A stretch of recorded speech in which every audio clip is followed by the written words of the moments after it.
Bonsoir, bienvenue à Atelier Librairie, le livre voyageur, animé par Fabienne Roch et moi-même, Bruno Lalonde. Nous sommes le 15 février 2021. Et je remercie Phonographie des précieuses indications fournies suite à la quête de Serge Dumartin. Qu'est devenu Serge Dumartin? Alors, ce que j'ai cru comprendre grâce à ces précieuses informations, c'est que Dumartin, né en 1920, serait vraisemblablement toujours vivant. Et en tout cas, il n'y a pas d'indication comme quoi il ne serait plus de ce monde. Il aurait été également secrétaire général d'une papeterie ou d'un syndicat de papetiers. Je ne suis pas sûr de bien avoir saisi ce qu'il faisait. Et en fait, il serait resté dans le monde du papier, hein, finalement. Désir d'être un écrivain. Et finalement, il est devenu un commerçant. Il n'y a pas de saut métier.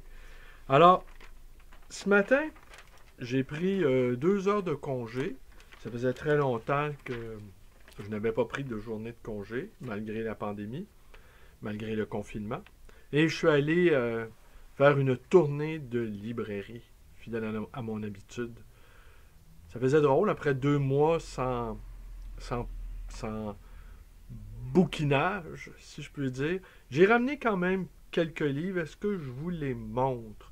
Ouais, je vous les montre.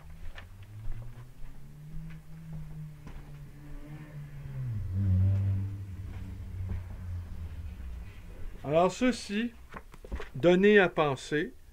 Alors, Centre Roland Barthes, Institut de la pensée contemporaine.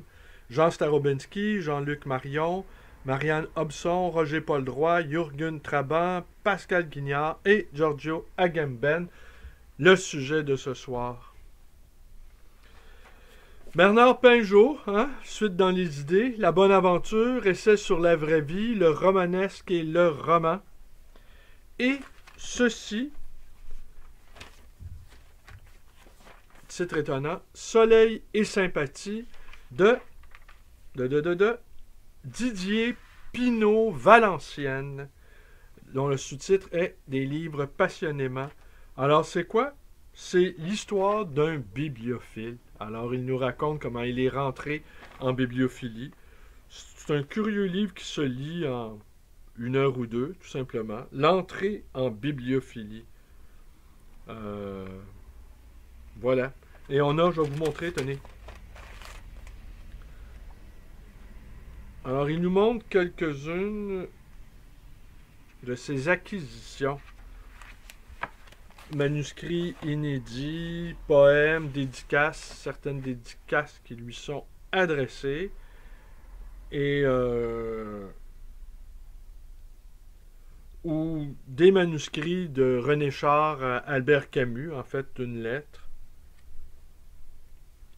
Alors, on imagine, vous voyez, un poème de René Char, illustré par ce dernier. Albert Camus, qui a dédicacé un ouvrage à son ami, René Char. Alors, voyez le genre de choses. Est-ce que ce livre-là va nous... André Gide, est-ce que ce livre-là va nous apprendre quelque chose? Je ne le sais pas. Mais assurément, c'est beau de voir ça. C'est très, très beau. C'est tellement beau, en fait, que c'est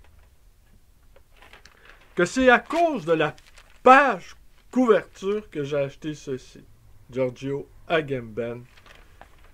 Autoportrait dans l'atelier. J'ai montré, je vous l'ai dit déjà, j'ai montré le livre à un de mes bons amis, que je ne nommerai pas ici, qui est un fou de livres, mais vraiment, là...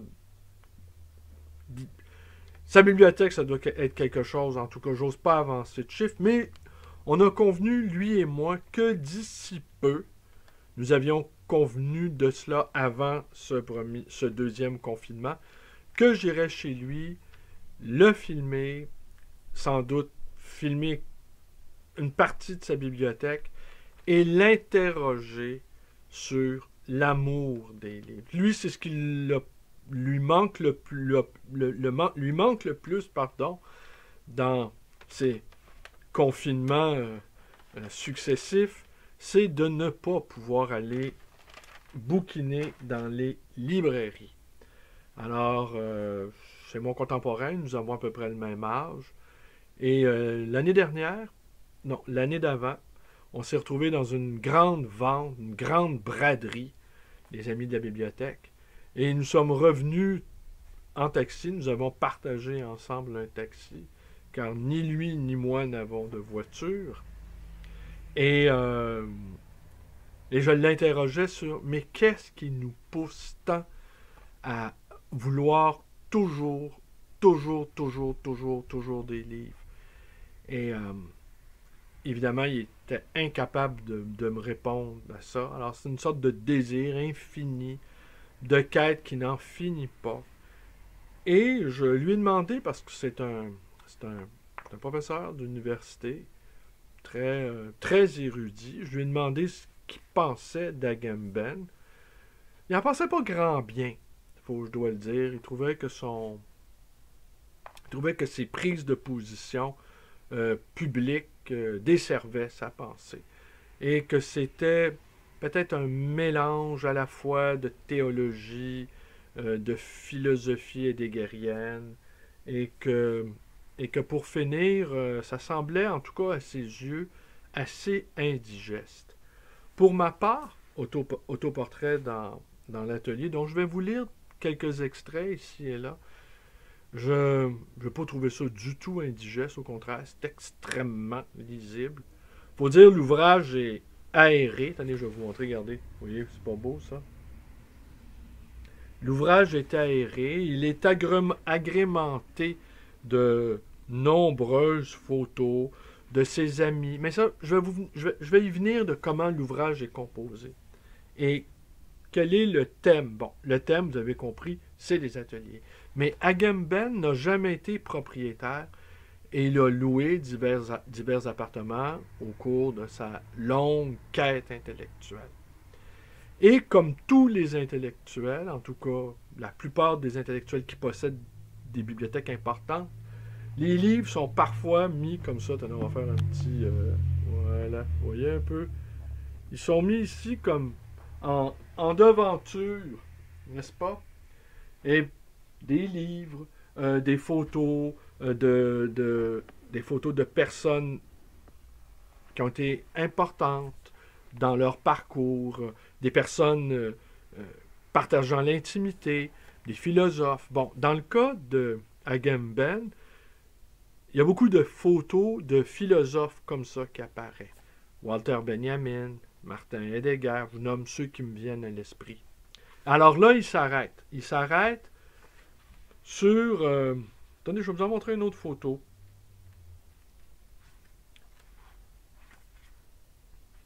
Attendez, regardez un peu. Vous voyez le genre? Des photographies de livres. Hein? Des livres photographiés par d'autres livres.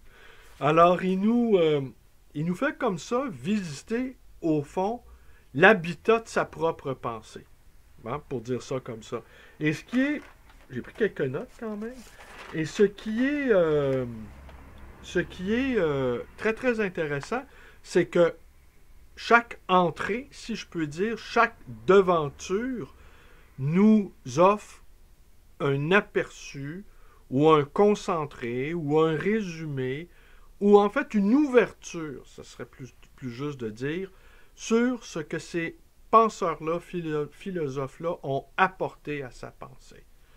Alors, la manière de faire, elle est élégante, elle est chatoyante, elle donne à rêver, une pensée qui ne donne pas à rêver, une pensée, une philosophie qui n'a pas un arrière-plan poétique. C'est presque inutile de faire de la philo à ce moment-là. Alors, il y a, et puis de toute façon, vous le savez, le mariage entre la poésie et la philosophie, c'est presque impossible de les séparer. Alors, je vais prendre quelques passages ici au hasard, parce qu'il dit des choses extrêmement intéressantes, évidemment. Moi, ça m'a donné le goût de le connaître davantage. Je considère que ce livre-là est une extraordinaire introduction à son travail et faite d'une manière élégante, poétique, presque familière, puisqu'il nous fait visiter ces divers ateliers. Alors, on se promène de demeure en demeure. Hein. La pensée également fonctionne avec des demeures, fonctionne avec des maisons, fonctionne avec des chambres closes, avec des vestibules. Alors, on le suit comme ça à travers à travers une aventure microscopique, petite, mais qui en même temps est immense et qui est vaste, qui rejoint les premiers penseurs grecs, la quête de la réflexion. Alors tout ça s'entremêle, tout ça s'entrecroise, et lui, il se promène comme ça, désinvolte, fabuleusement érudit, avec beaucoup, beaucoup de tendresse. Il y a quelque chose de très, très tendre dans sa manière de décrire les choses. Alors, ça commence avec une photo d'Heidegger, et là, il nous raconte qu'il a rencontré Heidegger. Hein? Et qu'Heidegger ne voulait pas être un maître, que ça ne l'intéressait pas, la posture du maître.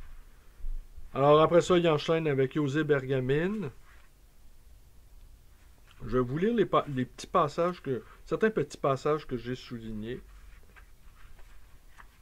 qui m'ont... Je vous donne un exemple, regardez. Sur l'étagère du milieu de la bibliothèque à gauche, dans l'atelier du Vicolo del Giglio, on aperçoit une photographie de Herman Melville, qui était donc déjà particulièrement important pour moi. Alors, là, il enchaîne sur Melville, il enchaîne sur Moby Dick. Il parle de la théologie de Melville.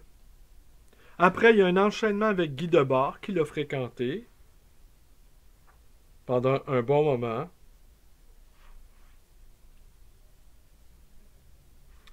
Et là, qu'est-ce qu'il dit ici? Je vous le lis.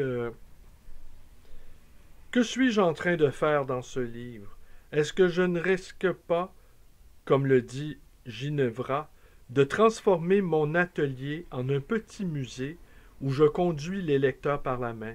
Est-ce que je ne reste pas trop présent alors que j'aurais voulu disparaître dans les visages des amis et dans les rencontres? Certes, habiter, c'était pour moi vivre ces amitiés et ces rencontres avec la plus grande intensité possible. Mais plutôt que l'habiter, n'est-ce pas l'avoir qui a pris le dessus? Je crois devoir courir ce risque. Je voudrais cependant qu'une chose apparaisse avec clarté, que je suis un épigone au sens littéral du terme, un être qui ne se génère qu'à partir des autres et ne renie jamais cette dépendance, qui vit dans une épigénèse continuelle, heureuse. Et épigone, au sens strict de la définition, ça veut dire celui qui est né après. Alors, je trouve que cette acceptation de l'épigone, qui est souvent jetée, de toute façon, qui est toujours jetée comme une insulte presque, ce n'est qu'un épigone. Hein? Et on entend épigone, on entend clone, on entend imitateur, on entend copie bâclée, on entend falsification aussi parfois. Mais épigone, et cette épigénèse continuelle, donc d'être toujours en relation constante avec les autres, de consentir d'être modelé, d'être transformé, de ne plus être tout à fait soi-même, ça m'apparaît extrêmement intéressant. Ce passage-là m'a beaucoup, beaucoup, beaucoup interpellé. Un autre passage sur... bon, après ça, il enchaîne avec Simone Veil, qui est au cœur de sa réflexion sur la justice et le juridique. Alors, ici, je ne m'avancerai pas trop plus en avant là-dessus, mais un des exemplaires qu'il a tenu des écrits de Londres et dernières lettres de Simone Veil a été annoté, le livre a été annoté par José Bergamine. Alors, ça aussi, c'est les traces qu'un autre écrivain a écrit sur le livre. Ça aussi, parce que lire un livre, c'est l'habiter aussi. Hein? Alors, on habite, on loge l'espace d'un instant dans l'écriture d'un autre. Alors, on le suit dans ses couloirs. Alors ici, il y a une citation sur l'herméneutique. Tant que tu n'as pas la compréhension de l'ignorance d'un écrivain, présume-toi ignorant de sa compréhension. Avec une petite variation, cela peut se formuler aussi de cette manière. Si tu crois avoir compris ce qu'un auteur a compris, ne sois pas pour autant certain de comprendre ce qu'il n'a pas compris.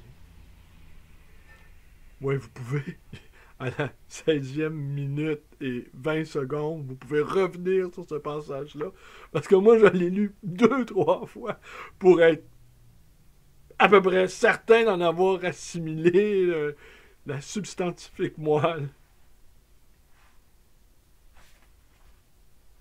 Ah, il cite ici Simone Veil, qui est une citation extraordinaire. La joie est un besoin essentiel de l'âme. Le manque de joie, qu'il s'agisse de malheur ou simplement d'ennui, est un état de maladie où l'intelligence, le courage et la générosité s'éteignent. C'est une asphyxie. La pensée humaine se nourrit de joie.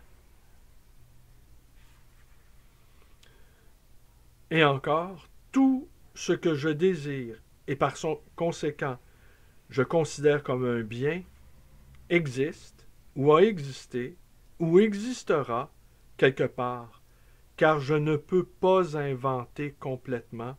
Dès lors, comment ne pas être comblé?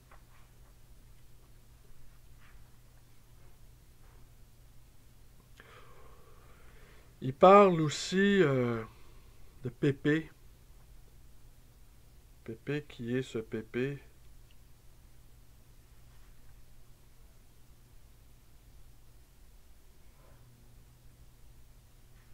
Qui dit, cette phrase-là est assez terrifiante cependant. Je me souviens qu'un jour, il me dit s'être rendu compte que le peuple espagnol était mort avant lui et que c'était le moment le plus tragique de toute sa vie. Survivre à son peuple, à son propre peuple, c'est notre condition, mais c'est, peut-être, aussi l'extrême condition poétique.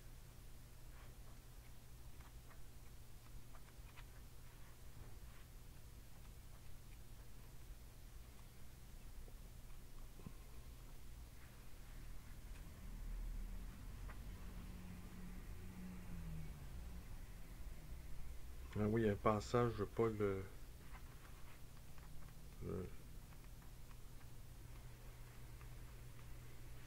Oui, oui, oui, tenez.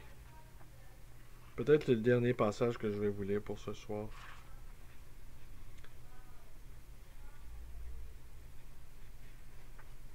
À droite, sur le bureau de Vicolo del Giglio, on voit 8 cahiers similaires aux couvertures de différentes couleurs.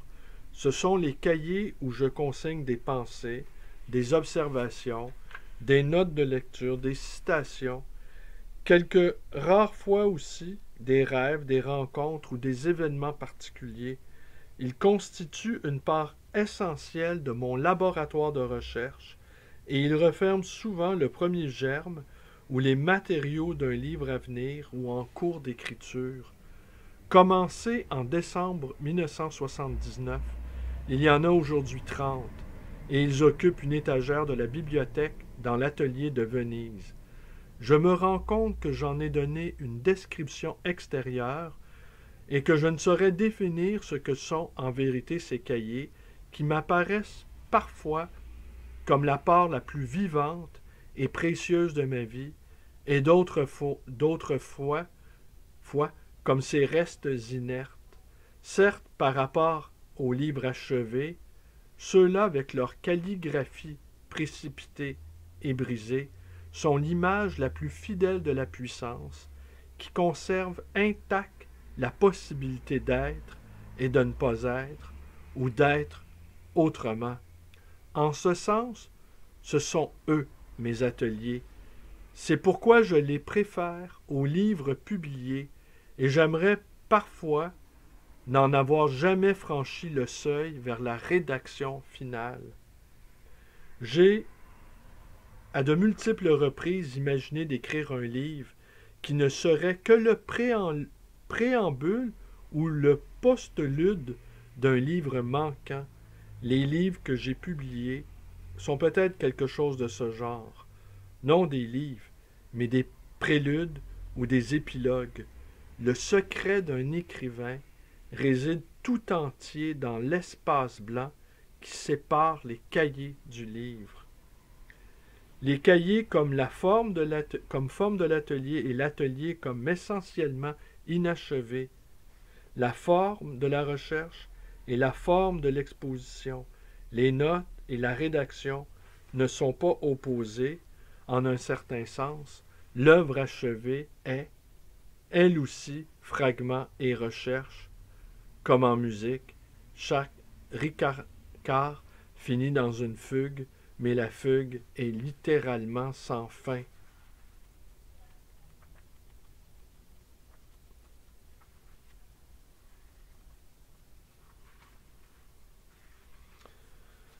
J'ai souvent rêvé de trouver le livre avec un grand L ici, le livre absolu et parfait, celui que l'on a plus ou moins consciemment cherché toute sa vie, en chaque lieu, dans chaque librairie, dans chaque bibliothèque. C'est un livre illustré, comme les vieux livres pour enfants de ma collection, et en rêve, je le tiens entre les mains et le feuillette avec une joie grandissante. C'est ainsi que l'on continue à chercher pendant des années sans relâche, jusqu'au moment où l'on comprend que le livre n'existe nulle part et que la seule façon de le trouver est de l'écrire nous-mêmes.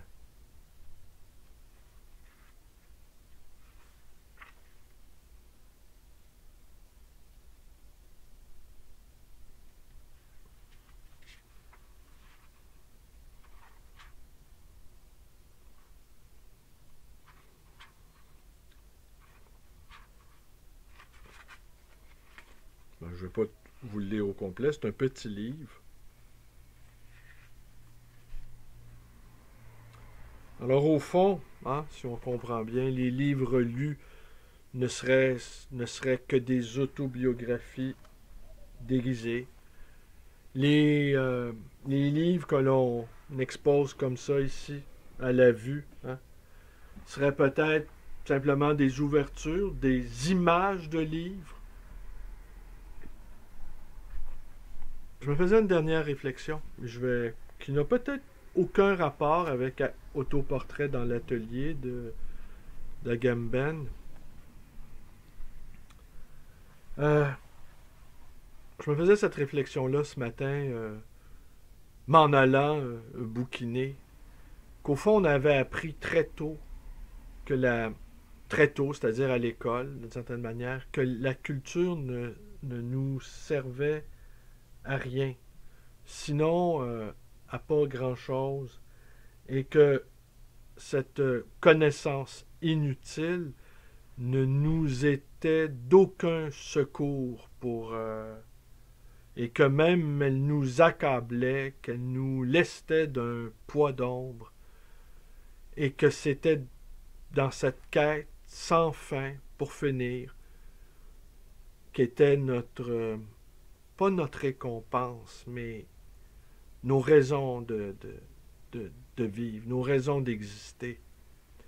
Et que, oui, peut-être que la culture, qu'on nous ait appris très très tôt que ça ne servait à rien, c'était une façon de nous dire aussi que il n'y avait pas de raison de continuer à vivre. Peut-être de ce point de vue-là, Gamben il a raison de dire que la quête de se maintenir vivant, uniquement vivant, la vie nue, sans d'autres, que les raisons de vivre, au fond, les raisons qu'on se donne de vivre sont plus importantes que la vie elle-même. Voilà. Alors écoutez, je conclus cette vidéo-là en remerciant Phonographie qui nous a donc livré de précieuses informations à nouveau sur Serge Dumartin. Attendons de voir, sans doute il y aura des développements inédits, peut-être. On va continuer notre quête. Et c'est tout pour aujourd'hui. Peut-être je vais vous parler de ce livre-là sur la bibliophilie, mais le livre me paraît un peu... c'est assez curieux comme livre. Je...